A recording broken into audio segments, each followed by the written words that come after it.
Welcome guys. So I think I've spoken to most of you, if not all of you, individually over the phone when you were, considering coming on the course. So well done, you've taken the first step and signed up. What I'm going to cover over the next 25 minutes, half an hour, is just kind of a bit of a deep dive into the content within my module, which is the collections module. This is one of the 4 modules. It is obligatory to complete it. But before we get into that, I just want to echo a couple of things that Declan just said there in speaks. This course is designed for folks like yourselves. Vast majority of you are working full time. You've got families, you've got commitments, you've got relationships on the outside. You don't want this course to take over your life. It needs to fit in, within your lifestyle and within your schedule. So I just wanted to echo that the tutors, we're all great. We're here and available to you. You're not handed a textbook, at the beginning of the course and then told come back and do an exam in 2 months. There's constant interaction, and we are here and we are available. Most of us are available after hours. We understand that you're working full time. So just really do what Declan said about, people being afraid to ask questions. Do not be afraid to ask questions. Do not be afraid to approach us, because that's essentially what we're here for. So what I'm going to cover, I'm going to share my screen, and I've only got a couple of notes on a Word document because I think this is just, verbally, I'm just going to give you an idea of what you can expect within the collections module. So if you just confirm there, can all of you see should see module 1, overview of consumer credit? Yeah, perfect. So the first module, so an overview of what the collections module is. The collections module is a deep dive into the interactions between you and other people, whether it be your customers, whether it be the other departments within the company. It is how you will conduct yourself and your interaction, and really useful hints and tips on how you can control those interactions and therefore get the right outcomes from those interactions. So the first module, you've got to have a basic understanding of consumer credit. We all avail of consumer credit. I'm sure most of us here have bought a house, bought a car, have a credit card, those types of things. But we would dive into, the overview of consumer credit. So the role of the collector. What is your job? Your job is to make sure that monies get paid in a timely manner, but that you maintain that customer as a purchasing customer and as a long-term customer. So you go into the role of collections. What role does collections play in the wider scheme of things within a company? The importance of consumer credit. How important is it to each of us? How is it important within the economy, and so on? And then financial literacy is something that we delve into as well. So, even details like bank charges and interest charges, how are those charges calculated? Having an idea of what consumer credit is, what consumer credit is available, and then the charges and the financial literacy that goes with that. Now, in terms of the collection side of things, it kind of gives a high-level overview of the consumer credit things, and then we kind of delve a little bit more into the role of credit in the business. So a big element of collections is remaining in control. So in terms of remaining in control, it's a very, very difficult job that credit controllers have. Very difficult job. You have to remain in control at all times. You have to deal with conflict. You have to deal with issues all the time. So you need to make sure that you are controlling each and every interaction with that customer. So just bear in mind that this particular module now, the importance of your customers, understanding credit terms and credit limits, and then dealing with other departments. This is a high level overview of credit as it sits in a company, and of the job and what the ins and outs of the job are. So a very important section of this is dealing with sales and other departments. I think everybody on this call here will be able to remember a time that, not necessarily conflict, but the sales department have a different ethos to credit. That they're different type, they're wired differently to us. And that doesn't make them, better or worse than us. It's just they have a different function. As far as they're concerned, their sale is done once the customer says yes, which is completely different to us. A sale is completed once the money lands in the account. So there's a different a different ethos within these departments, and therefore it can at times lead to some issues or conflicts with these departments. So in that particular section of the module, we will deep dive into, understanding the role of these other departments and then adapting ourselves to make sure that we get the best outcomes. So you come into this module and it's not only your customers that you have to make sure that you're interacting with in the correct way. It is those other departments as well, because they do play a massively important role. So it's making sure that you're adapting to each and every person, either at the end of the phone or face to face or over email. That's what the objective of that particular module is. Now I'm going to continue talking. Anybody wants to stop and ask any questions as I'm going along, please feel free to do so, okay? So that's that module. It's really controlling the interactions, making sure that you're adapting to the person that's in front of you, person at the end of the phone, and making sure that you get the best possible outcome out of that particular interaction. So the next module then, this is a really fun module and people really enjoy it. It's verbal communications, which sounds very, very basic. Of course, we all know how to. But I would hazard to say that I suppose 80 to 90% of our collections are done over the telephone. So what we really need to do, the big chunk of this module, is how do you make a successful phone call? How do you use the right words, the right questions, the right language, your tone, your timbre, your volume, and your speed? This is all trainable. You can train yourself to sound a certain way on the phone. You can certainly train yourself to use certain language type. And again, this all feeds back into, what is the purpose of my phone call? What do I want out of this phone call? Joe Bloggs at the end of the street, he owes us 10,000 euros. How am I going to collect that 10,000 euros, but make sure that Joe Bloggs is happy to pay it? And not only happy to pay it, but happy to come back the following month and spend another 10,000 euros with us. That's the objective of a really, really good credit controller. It's a problem solver.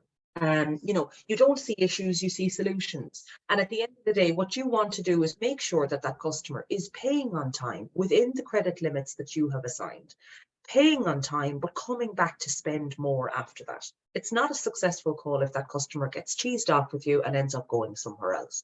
So it's getting the right balance of making sure that that customer is spending his money with us, paying on time and coming back to spend more, that we retain that customer. And that is the difference between ourselves and a sales department. One of the key differences between us and the sales department.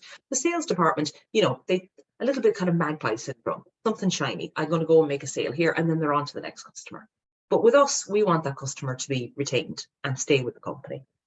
So verbal communications play a massively important part of that. And again, it's all trainable. It's all learnable. You need to use the right words, the right language, the right questions. You do need to concentrate on your tone, your timbre, your volume, and your speed. And the most important part of a phone call is listening. So what do you say and what do they hear? What do they say and what do you hear?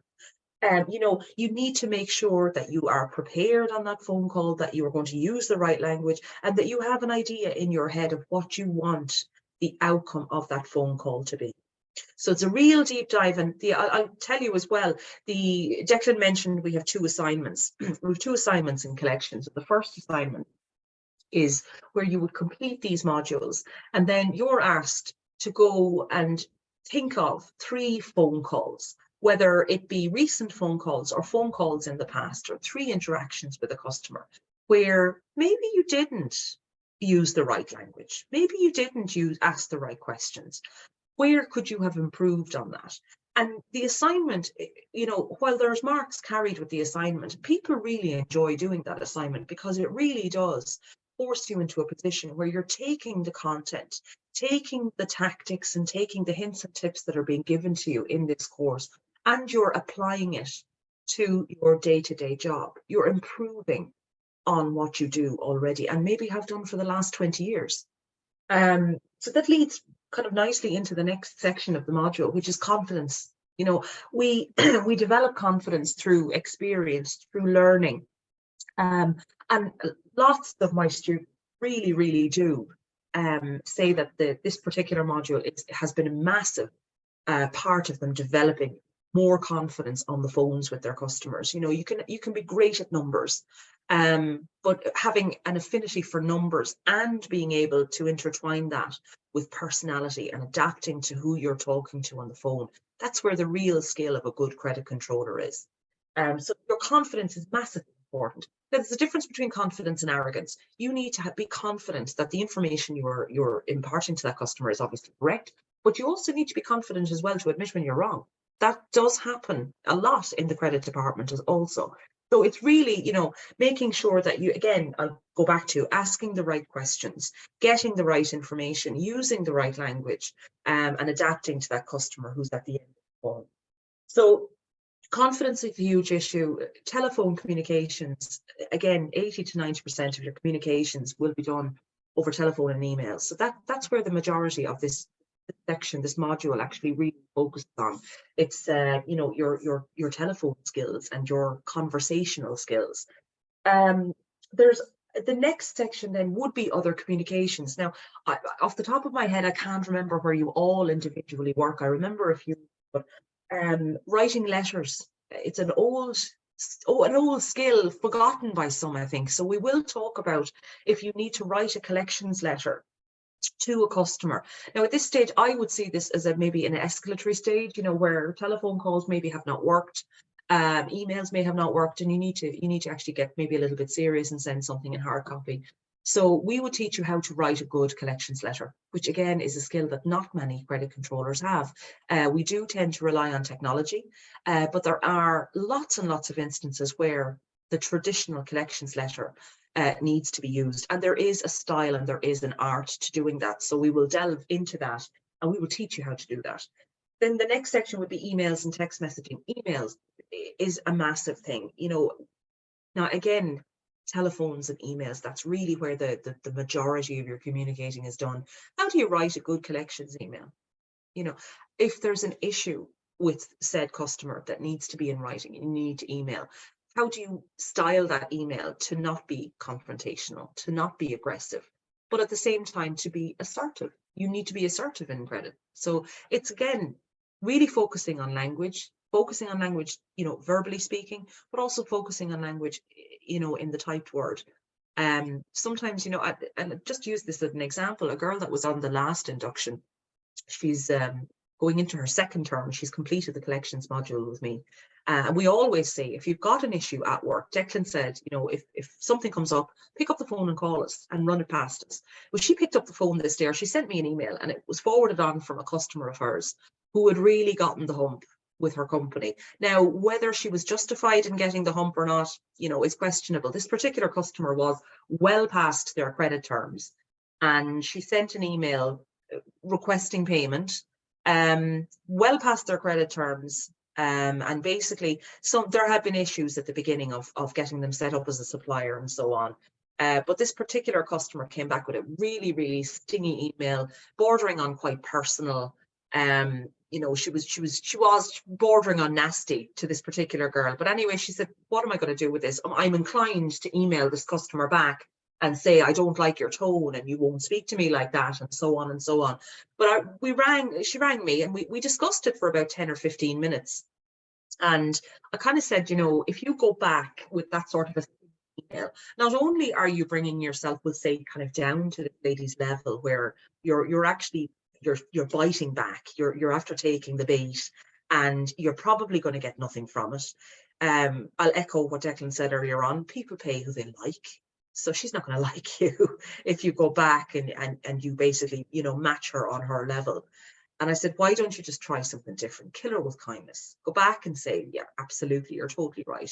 Listen, I'm just chasing the payment here. Is there anything that you can do for me? She went back with that.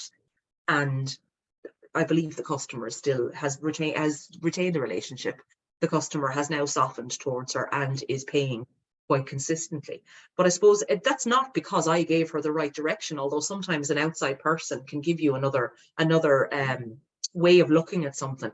It is just talking it out, and it's coming to somebody else and maybe venting a little bit, and then kind of going back with a fresh approach. So we're always here to assist with stuff like that. We're always here to give you, you know, a fresh approach and a different view on whatever issues or challenges you might be facing.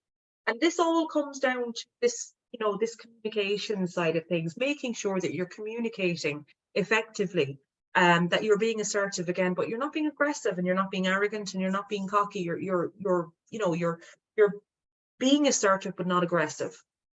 I don't know if many of you do face-to-face meetings. There's an art to conducting a good face-to-face meeting. A face-to-face meeting, there's nowhere to hide. So it can feel confrontational to a customer unless you conduct it in the correct way. And then door-to-door visits.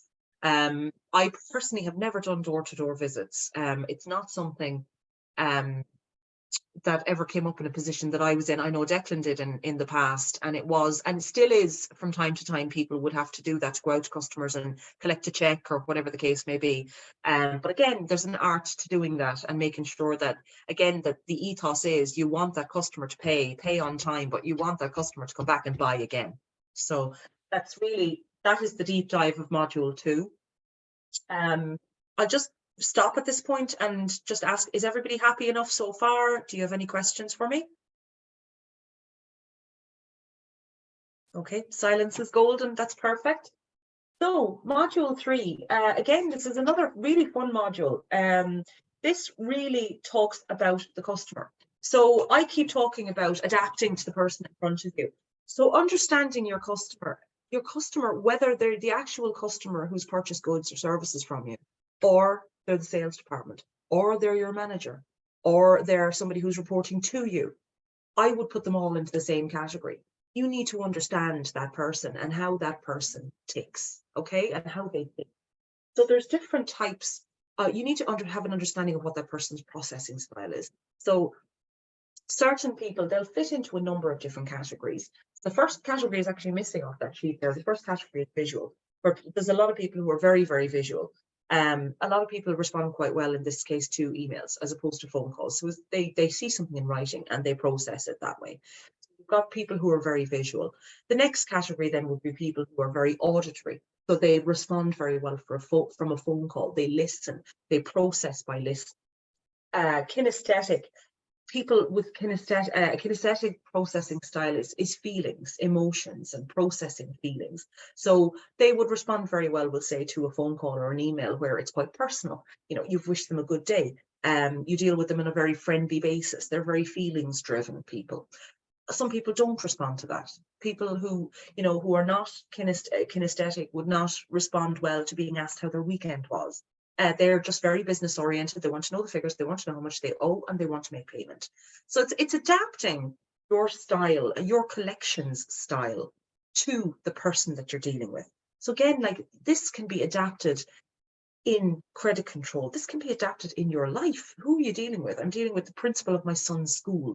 You know, what kind of a person is that person? What do they respond well to? Do they want to focus only on speaking about the child and have no other types of interactions? Or do they respond well to asking, you know, how did the weekend go? Did you see the match on Saturday? You know, it's really adapting your approach based on who that person is. And that all feeds into getting the correct outcome at the end of that interaction. So we're going to teach you all about these different processing styles. The digital processing style would be very methodical. It's steps and sequences. So it's talking to a customer and laying out what the plan is. You know, what have they spent? What are their credit terms? What is the plan to get them to pay? So that's, again, I could spend all day talking about this type of thing. So this is really meant to be a high level, you know, a high level understanding of what's to come. All of this is really fun stuff.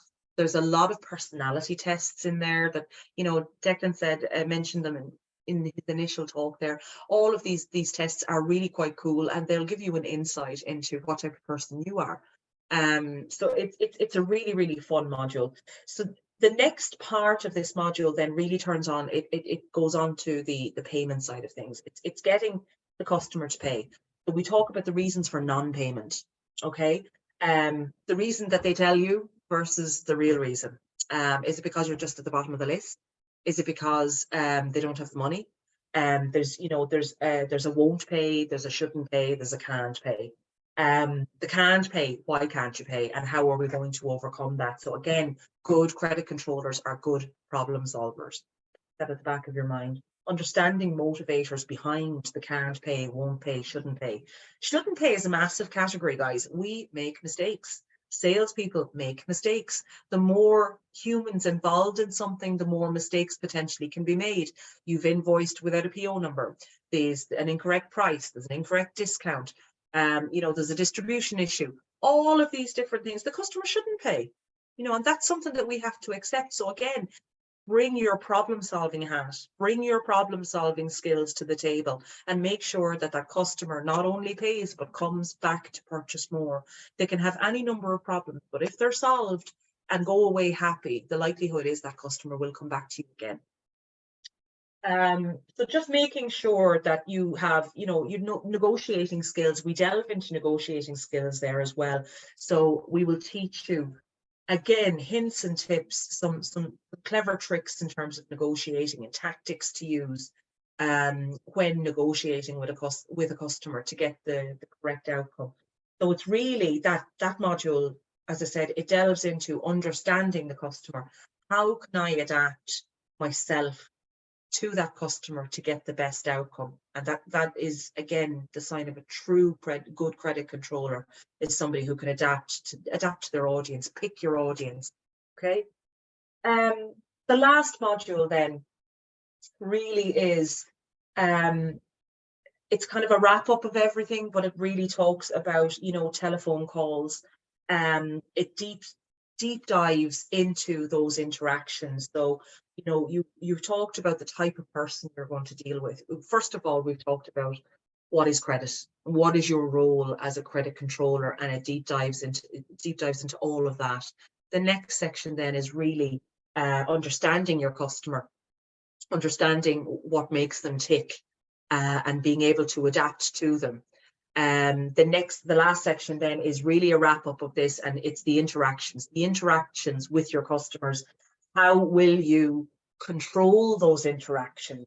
Breaking down calls to have a start, a middle, and an end. You've got a certain outcome that you want on that phone call before you ever pick up the phone, or before you ever write that email, or before you ever sit in that meeting. You've got an outcome and you've got an objective. How are you going to start? How are you going to proceed through that interaction? And how are you going to bring that customer with you to that final objective, where the customer is not only going to do your objective, but is going to come back again, purchasing, and you're going to retain them. So controlling the interaction and making sure that you get to the right outcome. So you're going to have a start, a middle, and an end. There's got to be structure. There's got to be structure. But then you're going to be dealing with emotions. You're going to be dealing with who holds the power. Is the customer the one with the money? Yes, he hasn't made the payment yet. So the customer ultimately has the power. So, you're going to be dealing with emotions, logic, and power before, during, and after. So what preparation do you need to do before the call? Make sure you've got your facts. The worst thing you could possibly do is pick up the phone before you have an understanding of what the situation is. So your preparatory work before picking up the phone is as important as the actual interaction itself. And then making sure that during the call you remain in control. You're going to achieve your objective. But then after, what do I need to do afterwards? What do I need to send to the customer afterwards? It's making sure that you've got a before, a during, and an after, and you've got a structure to your interactions with that customer. Identification, issues, and commitment. So there's always going to be issues. That is just life. So it's making sure that you pick up on those issues and that you solve them. So a good credit controller is a good problem solver. And there's a lot of very, very useful hints and tips in this module in terms of, again, stuff that you will use on a day-to-day basis, or we'd like to think you would use on a day-to-day basis. And, the proof is in the pudding. The proof is in our previous students who really do think this module, while getting them their qualification in credit control, really, really helped them on a day-to-day basis to deal with their customers and deal with people in general. Being effective. So being effective is really, I really like this section. It's a lot about dealing with stress. It's a very stressful job. credit control. It's a very, very stressful job. You know, mental health is of utmost importance, and self-care, and making sure that you're looking after yourself first, and then obviously looking after your customers and looking after your numbers and looking after your targets. But it really does delve into managing your stress levels, making sure that things you don't get overcome. And again, some help hints and tips on self-care and making sure that you keep a healthy frame of mind. And then we delve a little bit about dealing with third-party agents. So if something has gone well beyond the credit management and has gone into the debt collection sphere, how do you deal with those? They would be customers of yours. You want them to collect, we'll say, a bad debt or whatever the case may be. We'll give you some hints and tips on dealing with third-party agencies as well. So that is the collections module. It is an overview of the function itself. It's your step-by-step, excuse me, your step-by-step guide interacting with your customers, interacting with other departments, managing yourself, managing your mind, dealing with stress, dealing with issues, problem solving. And really, it's a guide to the interactions with other people. So that's what we cover in that module. You will receive your first set of notes on Monday, and I encourage you to come back. I encourage you to come back with questions. I encourage you to come back with issues if you've got issues you want. Again, just a second person to have a look at things. A fresh overview can really be helpful, because you're dealing with people. People are unpredictable at best. So that is the collections module. So I will open the floor now and see, is there any questions from anybody?